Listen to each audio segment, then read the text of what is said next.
Thank you for staying with us here on Joy 99.7 FM. The Joy Sports Track is powered by the Joy Sports team. And today we are tracking three issues essentially. One has to do with the Ghana Premier League, and a subset of which includes Hearts of Oak, who are not doing well in the first two games. Some may say it's just a blip. However, some, especially those of the club supporter base, are saying that it's a deeper issue. We will speak to a board member about that. Also, the GFA president was here on Joy FM on Saturday, and he said that sports betting companies would need to get licenses from the FA before putting the Ghana Premier League odds on their sites. We'll be interrogating that and asking, really, do they really need to do that? And does the GFA have the power to stop them from doing that? We'll look at that from the regulatory side.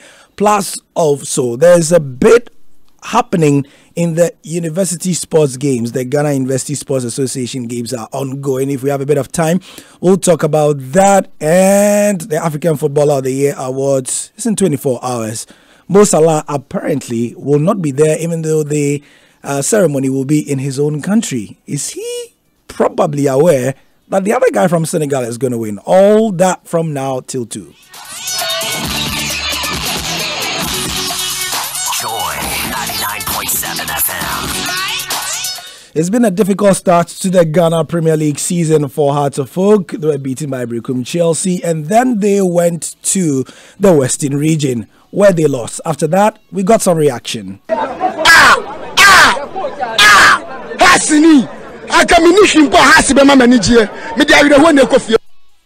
So, a couple of Hearts supporters giving us incredible sound bites, but let's go straight to the point. Hearts have sacked their coach after just one game. That's Kim Grant. The interim manager is Edward Odum. He spoke after this game. We will hear from him, and he insists that he is the man for the job, even though Mediama beat Hearts of Oak by 3-0. And so, it's with great pleasure that we have Dr. Nyaho Tamaklo on the line to give us some insight on what's going on with the Accra Giants. Thank you very much for joining us, sir. We appreciate it.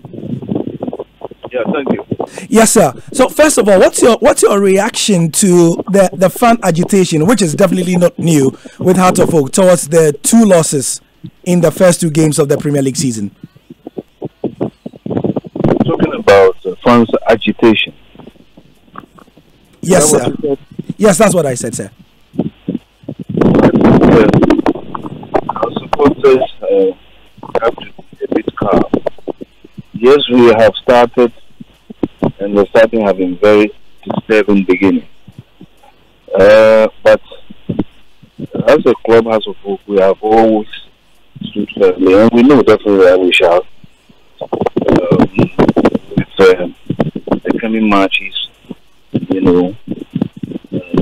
jump all these hurdles, and then get back to normal position. Okay. The larger issue is that there seems to be a problem, especially where the fans are concerned, with the management. They are not too happy with the way things are going from the managerial side of things, particularly with the sacking of Kim Grant after just one game in charge. Your supporter base seem very, very split, at least from what we've monitored on that particular decision. What assurance can you give them that it is in the best interest of the club, and going forward, what are you going to do in terms of, giving them a coach that's going to be permanent? The performance of Grant,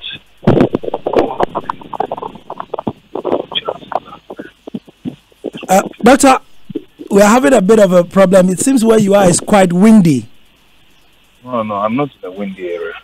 Yeah, we are getting a bit of, yeah. Is it better now? Yes, it is better. If you could stay like this, we'll be really glad. Thank you. As I said, the performance of Grant when we play Chelsea is quite clear. It's very, very clear, and it's something that even compelled us to take a decision that we took concerning his performance and how he has been handling the club. Now, what I will say is that Grant is no more, and the boys are now in hands of a new coach. They are much last time with Mediama. even though they played well, they couldn't score. And what we have noticed is that maybe our attacking machinery is not as effective as it should be. So we are working on that. And I can assure the support base of the supporters that we are not at all going to be idle of such an important thing. Now, with the question of management, we are carefully watching. Board is carefully watching. If there is a need to bring some changes there, we shall definitely do it. And the playing body, has also been under scrutiny in the first two games. Like you said, and I was going to mention it, the attacking machinery seems quite blunt indeed.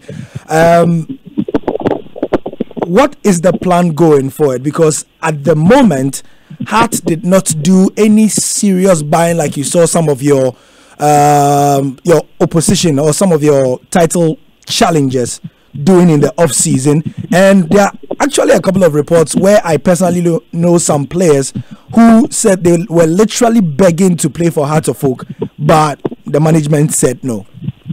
I'm glad you made mention of players. Listen to me carefully. Grant had the playing body that we are using now for almost 13 to 14 months. That's true. And if he had been a good coach, we would have definitely had better results. So that justifies the position of the board to kick him out. Now, we have noticed also how weak our front is. And we are working on that. Grant, unfortunately, when he was the coach of the club, disregarded advice as far as new players are concerned. And he brought in players that I think he knows. We are going to correct those things very soon. And I can assure supporters that there will be a different House of Oak in our next match. Okay, great. So just to be clear, and Doctor, I know you are a very, very, very, very hard man.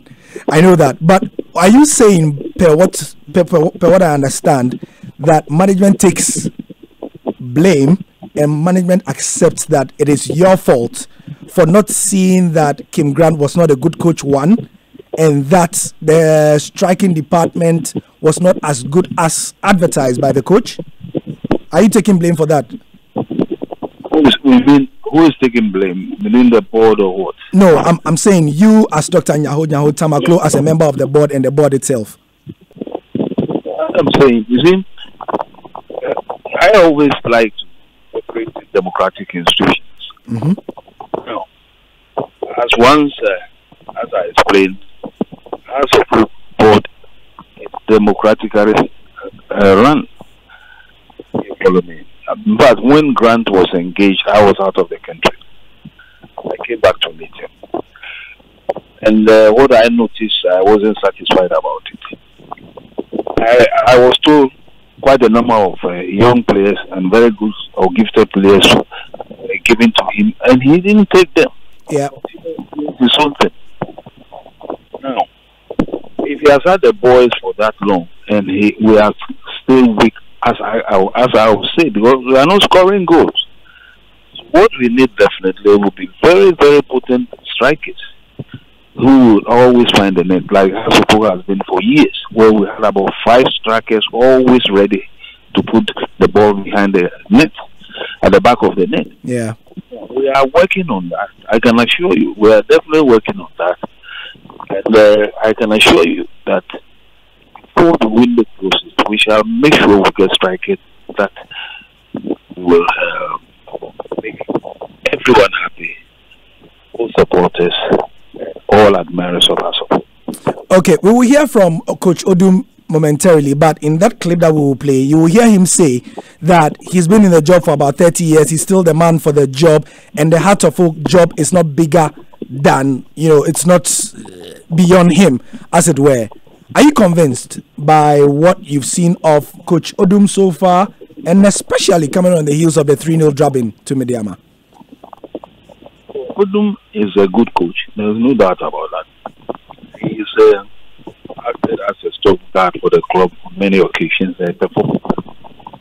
All I'll say is that it needs encouragement and the support of both workers and management so that we can find out the station.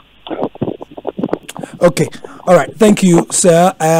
Would like to speak more, but your line isn't great. But we got the thrust of your point, and we appreciate your time. Thank you, sir. Thank you. All right, Dr. Nyaho Tamaklo is a board member of the club. So that's really the instant reaction to what's happening with Hearts of Oak. Yesterday, like I said, I mean, they were beaten 3-0 and they were properly beating. Let's get the reaction of Coach Odum, and then we get some analysis on why Hearts is really so bad on the field from somebody who actually watched them play. I think we lost concentration in the first minute when our opponent had the corner kick. I think that goal bring us down small. That goal equalized us. But I think our boys came back. But Mediama were very physical and they were dropping all the balls behind our back. And I think that's Warriors. Mediama were more aggressive than us. The work is too big. How do you justify that? I've got for 30 years. I've got 14. So, very loud ambience there from the Akon Park. However, we did get the idea of what he was trying to say. Coach Odum says that the job is not bigger than he is. He is good enough to coach Hearts of Oak. And yeah, essentially that's that. Victor Tamaklo was there, watched Mediama beat Hearts, and he's on the line with that. He's written an article on mygeonline.com enumerating 5 things or 5 reasons why he thought Hearts of Oak lost that game. Thank you very much for joining us, Victor. You're welcome, Gary. Yes. We just spoken to Dr. Nyaho Tamaklo, and he basically admits that, yes, they've noticed that the front line is not good, the attack is blunt. First of all, is that what you saw, a blunt Hearts of Oak? No, Hearts were blunt, but far more than that, they look clueless for larger spells of the game. And so it's not a case of there was some sort of solidity, a good supporting cast to create chances for the forwards not to be able to finish. So I think the issues go deeper than that. And anybody who watched the game yesterday would ask themselves what sort of scouting Hearts of Oak did pre-game to have an understanding of how some of this team play. And so you plan around that, because they played straight into the hands of Mediama Sporting Club yesterday, and all through the game, I was looking out for the in-game management from Edward Nyodum, but all of that, there was nothing that suggests that he had an understanding of what Mediama were doing and how to even counter that. And for me, I think that to say Hearts of Oak simply a blunt forward would be rather simplistic. Well, yeah, I mean, to be fair to the good doctor, he did not suggest that was the only problem. He basically said that, I mean, there's a problem with coaching, you know. You could deduce from what he was saying that is where he was going. But he did say that there are a couple of things, and he just suggests that there are a couple of things they are trying to do to fix the issues. You mentioned in your article that scouting was a problem, but you also said that the team started rather brightly and then they completely lost it because, if I remember correctly, the word you used were there was a lot of hunger, but they did not seem to know what to do with that hunger. Exactly. And I think that what we saw in the opening 5 minutes was expected. Hearts of Oak needed to convince the fans that the players were up for it, they had the quality, and so they needed to apply themselves well. And I think they did in the opening 5 minutes. But the problem was that in that bit to impress and try to start off right, they played right into the hands of Mediama Sporting Club. And the thing about this whole fixation with playing high-pressing football is that you need to be well drilled for it. And so, for example, you need to assume a particular shape and press in a coordinated manner such that some of your team members are not going to leave gaps that the opponents are going to exploit. I did not get the impression that Hearts of Oak were coordinated in their press, because time and again, Mediama kept picking them apart but with their passes. And the other thing about the pressing, as I stated in that write-up, had to be the fact that if you are going to press, you best have the legs for it. You had better have the legs for it, because it is a high-octane approach and very energy-sapping. And so you need to have players of a certain physical condition to be able to execute it properly. And then also you need to identify players in the opposing team who are susceptible to being pressed. And so they may not be players who are very good at retaining possession or when put under pressure, their decision making might be suspect. But a team that is famed for keeping the ball very well, very, very well drilled. And speaking to Samuel Boydu post game, he says one of the things that he looks out for in scouting for the team is that you need to be very good at keeping the ball. And so whether they are playing counter-attacking football or they are playing on the front foot, one of the things he looks out for is that you need to be good at keeping the ball so the team can progress, can make the right passes, so the transitions can be quick. And if you watch Medeama yesterday, the build-up from the first phase, second phase, there was no questions about that. And even though for larger spells of the game had to press them, there was never a single time all through the game that they hit a long ball. So clearly this was a team that had been prepared and provisioned to play that way. And to think that Hearts of Oak assumed that they were going to press them and hound them into making mistakes, for me was a bit disappointing. And again, there are deeper issues with the squad, because if you even decide to play with two holding midfielders, you do not need to fall on a centre back to do that. In Benjamin Ejari, and yesterday, it was easy to understand why he was not fit for the job. Maybe one other thing that Dr. Nahota Makula and the Hearts of Oak people need to fix is that I spoke to Leo Dumi after the game, and he mentioned that the team needs a box-to-box midfielder. It needs a creative midfielder, which is quite ironic because my sources at the club tell me that in the last 1 year, they have rejected the chance to sign Akwesidon. Again, to be fair to the good doctor, he mentioned that in the interview that several players were given to Kim Grant, and the coach simply said he didn't. Yes, he did not. Yeah, so to be fair to him, he mentioned that that there were issues about, because I asked him, whether it was true, because obviously I know a couple of very good players who have told me that they literally wanted to play for Hearts of Oak. They made their services available to the club, and the club simply said no because so I just wanted us to give that context and be fair to the good doctor. Exactly, and I think that going forward, the board might want to take a look at itself in how much power they allow the management to give to some of these coaches. Because the question I asked myself was this: what did Grant represent as a manager for them to trust him with a project like that, not only as a coach, but as a technical or director of football, to have the final say in all of these transfers? And I do understand, and I respect the fact that coaches need to have a significant control of transfers, technical directors more so. However, we need to understand that sometimes we need to marry the reality on the ground with the footballing culture that we have in this country. And for me, I think that Hearts probably need to learn lessons from that, and in appointing their next coach, identify the skill sets of that coach, the strengths, what the coach represents, and then the immediate need of the club as of now, and how they can work together. And I think that Medeama yesterday were a prime example. Samuel Boydu has been at the club for 3 years, has significant control in which players to bring in based on the philosophy that he wants to execute. I'm glad you mentioned that, Victor. This last bit you have said it was actually a question I was going to ask you, because you have just said that this guy has been in charge of the club for 3 years, has had significant time to have control over the club, build a philosophy, and hence bring in players who fit into that philosophy. You were asking just a few minutes ago about why Hearts gave Kim Grant so much power, and that's probably that question is best answered by the way you answered the Medeama question, because you see, we are going into a period where we want to empower our coaches such that we give them enough time. So you remember in the last 12, 13, 14, 16 months, Kim Grant has been making mistakes. The Hearts team has been making mistakes, but we've all said, give him time. Let him put his stamp on the team, and so on and so forth. So maybe that is what Hearts were doing. Look, the Grant issue is one big mess, because even from the point of recruitment, you earn that right. You don't just by virtue of the fact that you are believed to be a good coach, you will be trusted so much. The world over, and I'm sure you know this, big clubs will have a certain degree of input as far as transfers are concerned.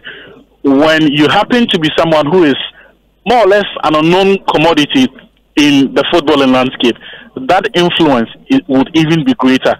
Trust comes in when your decisions prove to be the right ones, and so the results that comes in, they see players improve, they see performances improve, and then they see you add value to the squad that you've got, and sometimes the results that you are able to get. Grant did not have that, and for me, the Midyama case is interesting because Samuel Boadu told me yesterday that he had to earn his position, and yesterday he says that now they are at a place where he can boldly say Akwesi Donsu is for sale. He doesn't need him in the team because he's built the team to a point where if he calls Moses and tells him that, which is why he benched him. Which is why he benched him from the start. Which is why he benched him. If he calls Moses and tell him that even if Rashid Note becomes available, transfer him, there is that trust in his method because time and time and again, the players that he has brought in, the players that he has groomed, have become players that within a short time he's added so much value to them. When Justice Blade joined from second 11 wise, there was not that belief that within a short time, because of his age and his stature, he will become someone that clubs like Kotoko, clubs like Hearts of Oak, who said no, will even consider signing him. But we've seen the progress that the player has seen under him. We've seen what he's done with Rashid Note. We've seen what he's done with even Richard Boadu yesterday, who stepped in for Rashid Note. And so, yes, by all means, we'd want to be patient with coaches, but you judge coaches based on the decisions that they make. One final point on Grant. And so I was telling someone yesterday that for a coach, if you are saying no to some players, the players that you bring in, by all means, have to be superior in terms of profile and ability to the players that you've said no to. When you tell me that within a period of 18 months, of 12 months, you've said no to Akwesi Donsu, to Emmanuel Okran, to Kelvin Andokita, to Justice Blade, and the players that you have chosen in favor of them are players who, for all intents and purposes, are tactically superior in terms of profile and ability to those players. And mind, if I want to stress, at their own club are bench warmers. It is very difficult for anyone to place some value on that judgment that Grant made. Nice one. Thank you. Any other observations, though? No. Okay, we've spoken at length about Hearts of Oak. Let's switch to Midyama. For us at Joy Sports, I mean, I'm sure you saw our pre-season predictions from all the members of the team. Exactly. The club that had the most positions at number one, or most of us felt was going to win the league, was Asante Kotoko. I said Ash Gold will win the league, but my focus is that most of us had Midyama in our top four. Yeah.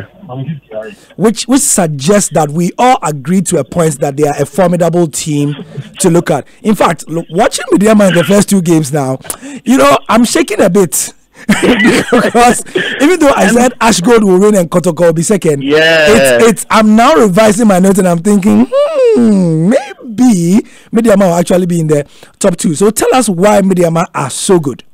Well, it's for a good reason. Now, I think that of all the coaches in the Ghana Premier League, they've had the most stable technical setup. Boadu, like I said, has been at the club for 3 years.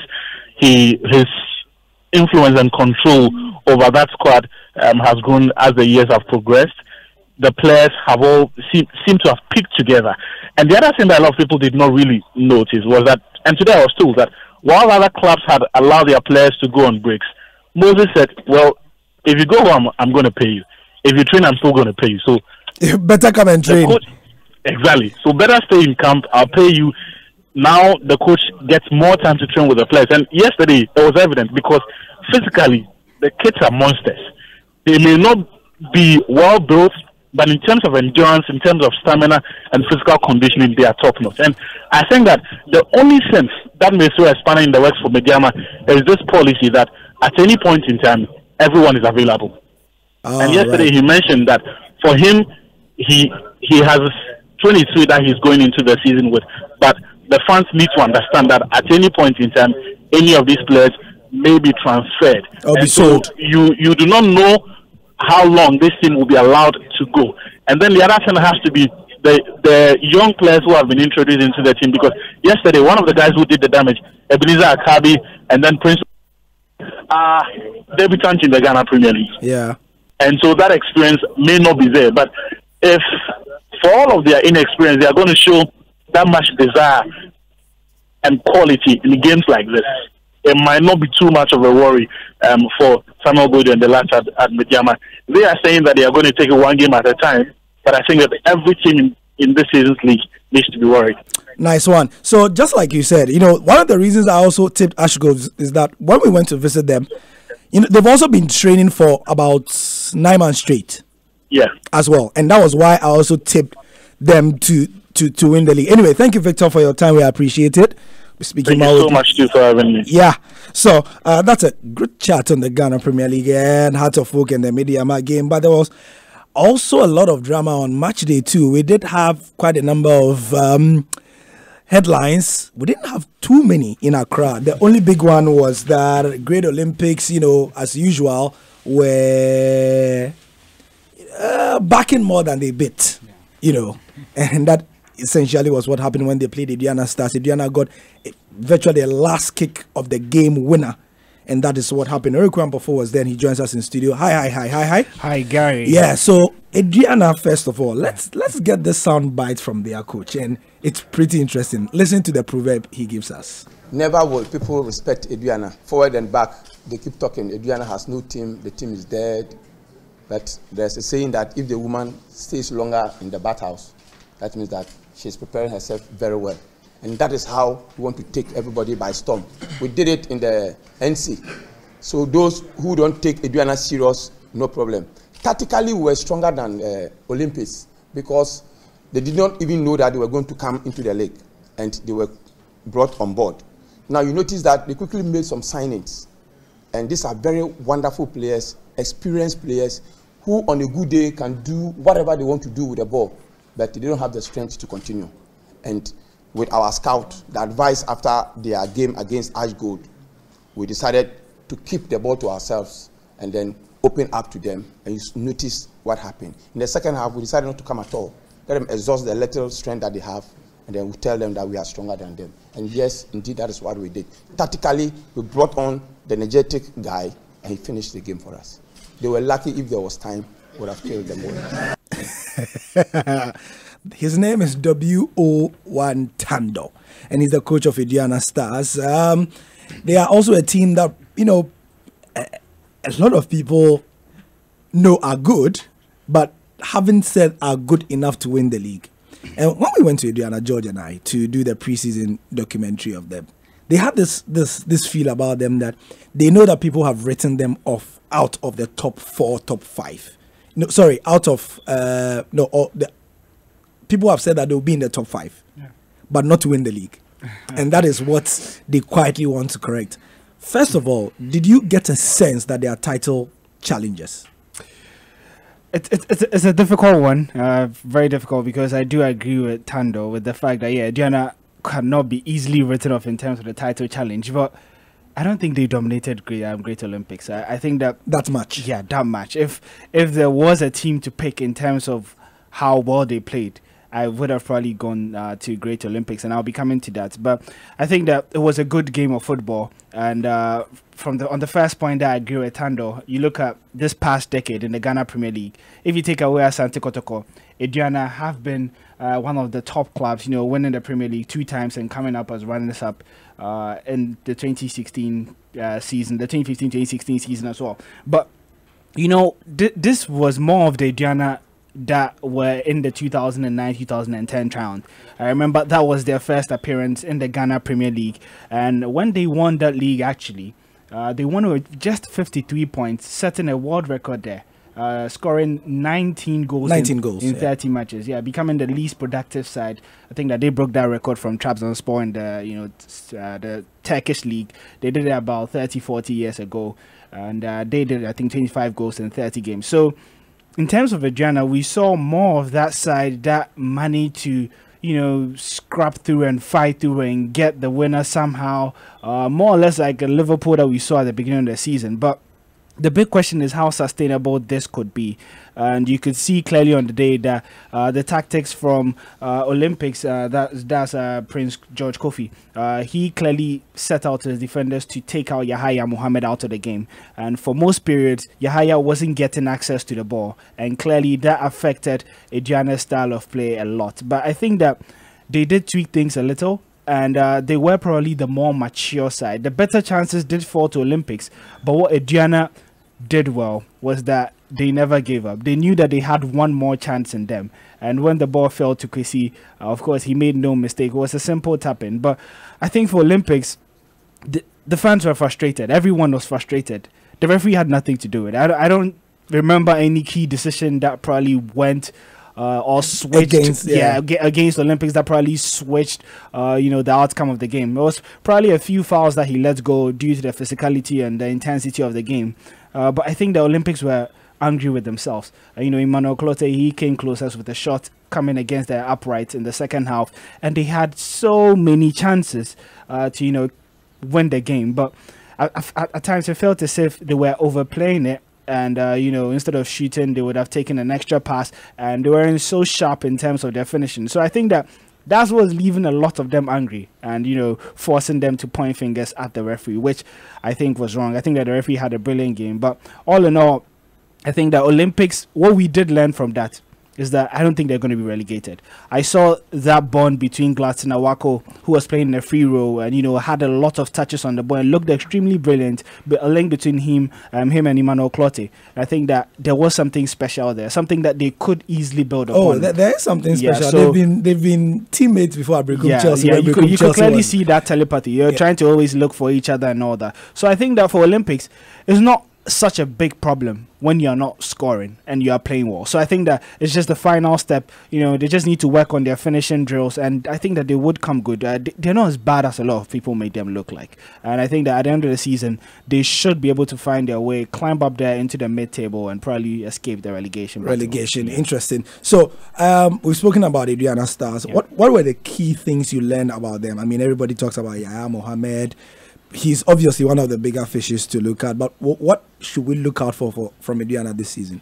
I think we should look at a side that can adapt very well. They started out with a 4-3-3 formation, and as I said, a lot of access was blocked in terms of the balls to Yahya Mohammed. So he had extremely few touches. I would imagine that even the Olympics goalkeeper had more touches than Yahya Mohammed in probably the entirety of the game, because the two centre backs of Olympics were so focused on Yahya, and because they know how powerful he can be on the ball. And you saw how dangerous he could be when he got that free kick. He was very good with that free kick as well. But the funny thing was that even when the coach took off a midfielder and then brought on another attacker in Kwesi to partner Yahya Mohammed, I think that with that, they did have more firepower up front. Now all the long balls are not just going to Yahya, and even if Yahya did win the headers like he was in the first half, there was someone to jump onto them. So I think that Kwesi gave them that extra bit up front, and you could clearly see from the goal Yahya moving wide from that central position, playing that back heel, and then there was a drill cross to Kwesi. So I think that we can expect a side that would easily adapt to the situation on a match day, and that really, really does make Aduana dangerous, and it puts out a word out there for all other teams to also look out for them this season. Nice one. So right now we've got 18 matches played in the Ghana Premier League. 42 goals have been scored. Quite a number of healthy away wins. 7 away wins, 8 home wins, and 2.3 goals scored on average. All these making the numbers interesting in the Ghana Premier League as it has returned. But it's also things that people who like betting like to look at. The stats, the numbers, the odds, and things like that. But guess what? GFA President Kedu Kraku was on the Joy Sports Link. He says that, well, let me tell you, let him say himself what he thinks about the betting aspect of the game and licensing. There's one canvas that we fighting, and I want to make it public here. As we speak, no betting company has been licensed by the Football Association to run betting on our leagues. I see. Now, in the next few days, we shall start going to court. We've already made our intentions clear. We have advised, we have tried to engage. People are just not listening, okay? The next step is to go to court. Again, I'm saying here that no betting company has been licensed by the Football Association to take bets on our games. 99.7 FM. That's the GFA president speaking there. Now, on the line to give us a very neutral perspective is Neil Armstrong Maltagbe. Thank you very much for your time, sir. Yeah, good afternoon. Good afternoon. Yeah. He's a sports marketing expert. And am I having your designation right these days, Neil? Oh no, Gary, why you won't brown me this New Year? Happy New Year, sir. It's all right, man. Happy New Year to you too. Happy New Year to all our cherished listeners. Yeah. May the next 12 months bring better tidings. I'm told you are not too well. Sorry about that. Oh yeah, it's much better now, but yeah, should get good. So you had your good friend Mr. Okraku speaking there. He was on the Joy Sports Link, saying that they've tried to come into contact with the betting companies to get some licensing before they can put their odds and stuff on the Ghana Premier League. I've had a quiet word with some of the betting companies who would not want to come on air to speak, but essentially, all of them are saying that Kurt is wrong, because the GFA, yes, sort of own the Ghana Premier League, but they don't have the right to demand licenses from betting companies. Sir, what say you? Well, I reckon that there is a body in Ghana that licenses betting companies.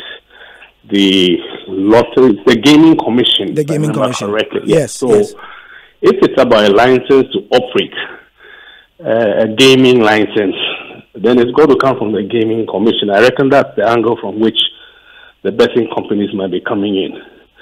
As to how it will operate between the GFA, who own the property called the Ghana Premier League, and the other properties of the FA, and the betting companies, there's got to be some benefits, or it's got to be a win-win for both parties.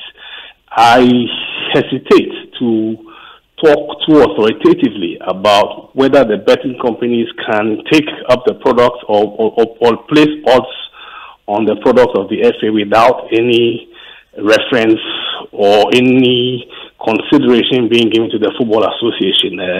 The laws that regulate this are not too, let me say, I've not gone through them substantively enough to talk authoritatively to them. But for me, if you talk about it from a marketer's perspective, I own a property.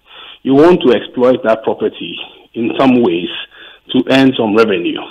Definitely, you've got to compare with me. Just take it from that aspect. I reckon that there's got to be a conversation between the betting companies and the FA to come to a consensus that we own this property. You want to use this property. There's got to be some benefit. It cannot be the case that you just take it and use it and benefit from it without any value coming to the FA. I struggle to understand how that works. Okay, so let me, I've asked all these questions because before coming on, I try to get perspective from a lot of these quarters, especially from the FA side, some who don't want to speak authoritatively, who don't want to speak to the issue because things are going on in the background, and then the betting side. Now, Neil, this is what I glean. There are more than 15,000 betting companies in the world registered. Okay, so if there's a company based in name any country, Afghanistan, right, and they are a betting company and they are running odds on the Ghana Premier League, how does the GFA know that Neil Armstrong betting company is running the odds on the Ghana Premier League? You see where I'm going with it?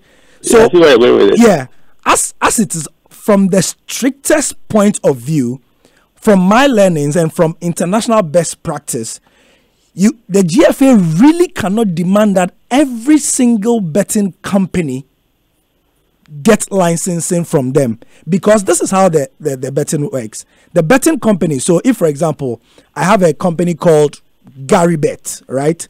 Yeah. And I want to run odds. I don't even generate the odds. There are companies that specialize in generating the odds. So GaryBet, go to these companies, go and buy the odds from them and just put it on my site. You see how it is. So just like a lot of discussions in this country, sometimes we miss the nuance because we will need to get a licensing. But I think that the better thing was for the GFA to probably understand the way the betting market is. Because look, most of these betting companies, Neil, are not even based in protectorates that you can easily get them in. You know what I mean? They're in the Cayman Islands, Malta, far-flung Corners and Cyprus and Mauritius and all these places. So how do you even get them? Which is the feedback I got from the betting companies that, look, they are game in speaking to the GFA about giving them something to exploit from their intellectual property or their copyright property or all that, but this gang-ho approach certainly would not work. Well, the thing, like you said, for me, I said earlier on that it's got to be a win-win. And the fact of the matter is that this is a new FA. I mean, Kurt comes from a background that's very strong in marketing and communications and commercialization, if you like. And I reckon that that's where he, together with the executive council, are going. It's got to be a win-win. Everybody has got to win in there. But you're right. I mean, there are some of these companies, you can't even trace them. They have offshore dealings. Everything is almost in a virtual space. Yeah. So if it is a case that those betting companies that can be identified are willing to have a conversation with the FA, then let that conversation happen. And let the FA also be maybe a bit temperate in its posture or posturing, so that whatever value can be derived, that value will certainly be derived. That's how I would approach it if I was advising the FA. Advising the FA. Nice one, nice one. Yeah. Many thanks, and hope you get better soon. We need you here and hearty. All right, thank you very much. Okay, all the best. That's Neil Armstrong Motawe. He's a sports marketing expert. He's advising a more temperate approach to issues from the GFA, who, by the way, if I may say so myself, I think are making the right moves in a lot of the things they are doing. Also, Keto Kraku spoke about the television coverage of the Ghana Premier League.